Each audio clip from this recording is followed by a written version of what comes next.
Welcome to the Daily Influence, where our mission is to deliver a daily dose of positive influence that can uplift you personally or be shared within your sphere of influence. While not every episode may directly apply to your unique circumstances, we strive to provide insights and inspiration relevant to most people's daily, weekly, and monthly lives. Whether you are tuning in during the morning, noon, or night, the Daily Influence is here for you. Listen, share, and embrace the power of influence in your life. Hey everybody, Brian Smith here with the Iron Team series and the Daily Influence. We're going to close out our first week of diving deep into being the best influence that we can be.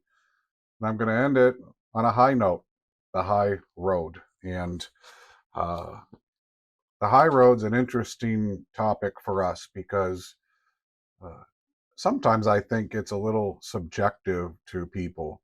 And what I mean by that is that there are some people who live in different levels. They have a different perception of what the high road might be and what is right and wrong and what is acceptable and unacceptable. We like to define the high road as doing what's right. And sometimes, admittedly, doing what's right can be controversial. Sometimes it can be subjective. Depending on the company we keep, the areas of influence we are. But being consistent to our ethos, being consistent to who we wish to be, uh, determines really what the high road means individually to us. And it's important that we get on the high road. It's doing what's right, even if what everybody else is doing is a contradiction. Don't be that person that follows the group off the edge of the pier because they all want to jump in the water and it's dangerous water. Taking the high road is oftentimes a lonely road. And that's really what it means.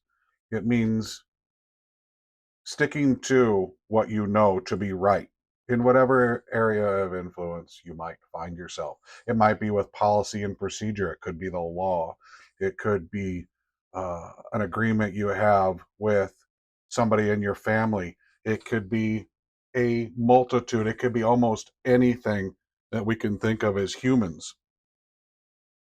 But choosing the high road is the place where we should strive to be if we want to have a positive influence.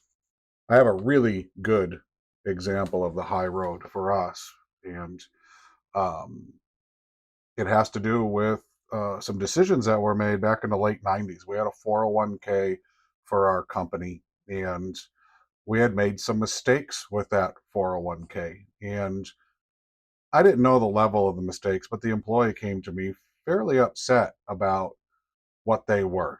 And I didn't know what they were, but I turned to the administrator who was responsible and asked them to find out. Well, they didn't.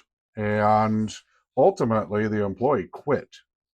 And not only did the employee quit, but the employee filed a labor issue against us for not paying into his 401k properly.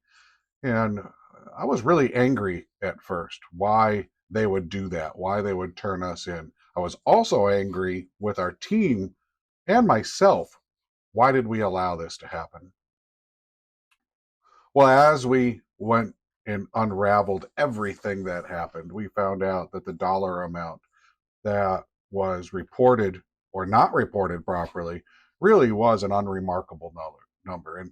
And even to say unremarkable is subjective. It was less than $100. Yes, it was back in the 90s, so $100 meant more than it does today. That's 20 something years ago. But the fact is the employer was right. We were wrong. I still didn't really care for the fact that they quit and how they quit. And not only did they quit, but they turned us over to the labor board. But I understood it. I was empathetic and understood objectively why they would do that to us. And the first thing I did once we reconciled the problem, we resolved the problem properly, is I went to that person and tried to get him to come back, to the chagrin of everybody. Everybody in the company was against bringing him back. Everybody in the company felt like it was the wrong thing for us to do. I felt like I was taking the high road. Number one, for admitting that what we had done was our fault. It wasn't his fault. He had every right to go to the labor board. He had every right to quit. He had every right to hold us accountable. We had failed him when he came to us the first time and given us an opportunity to do it right the first time. And when we failed him that time, he felt he had to take drastic action. I wanted him back. He was an amazing team member. He was an amazing uh, engineer, and he's probably still to this day one of the best engineers in his area of influence for the work that he did. But I had to take the high road. I had to go against literally every person in our company and do the right thing. There's a lot of places where we can apply the high road in our lives. There's always going to be that opportunity when you're with somebody and peer pressure comes.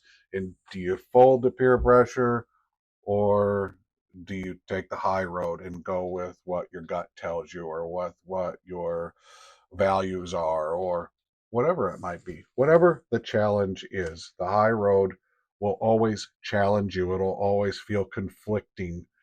I shouldn't say that. It won't always feel conflicting, but it can feel conflicting. It can feel like you're missing out if I don't go and get in the gutter with some people, if I don't participate in whatever activity or action is going on. You might feel like you're swimming upstream against the current. All of these are analogies for the high road. You have to find your own pace. You have to find your own altitude. You have to find your own area of influence that is consistent with who you want to be within that area of influence. And that, you have to make that your high road. And then you need to try to stay there. Do what you can to keep your values, keep yourself motivated. Quick last day this week, taking the high road, contextually putting the high road into how we communicate with people, how we contextually add to our communication, not just through our actions and our words, but how they kind of go together and how they help define who we are now, how we use our communication, use our actions through communication to create this definition of ourselves, to build our credibility, to define what our high road is and what our low roads are, what is subjective, what is objective. We've talked about this all week. The takeaways are taking the high road to stick to your values, but remain positive. Remain a positive influence. Use the high road to stay away from negativity, and that could be to remain best of self or to set an example to be best for others. It means making decisions that you feel are right, even if nobody else is making the same decision, even if you are contrary or 180 degrees of everybody. That could be the high road. It could be a lonely place to be. It may be going against the crowd, standing alone. And it's hard sometimes to stand alone because we stand out. Some of us don't like standing out.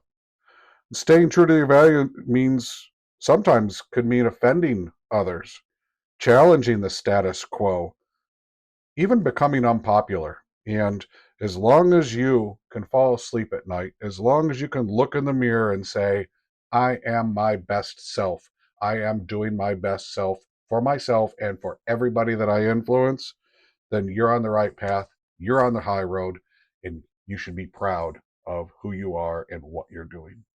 Look forward to next week as we continue down this influence path. And we are going to talk again, just got off this topic a few weeks ago about accountability, but we're talking about accountability in the way we communicate, accountability to how we hold ourselves accountable to the things we've been talking about: composure, the high road, self-control, tone, inflection, micro communication. We're going to discuss that, how we can wrap that up and become accountable to ourselves and help others become accountable for the way they communicate. I hope you have a great weekend. We will talk to you again next week. Bye.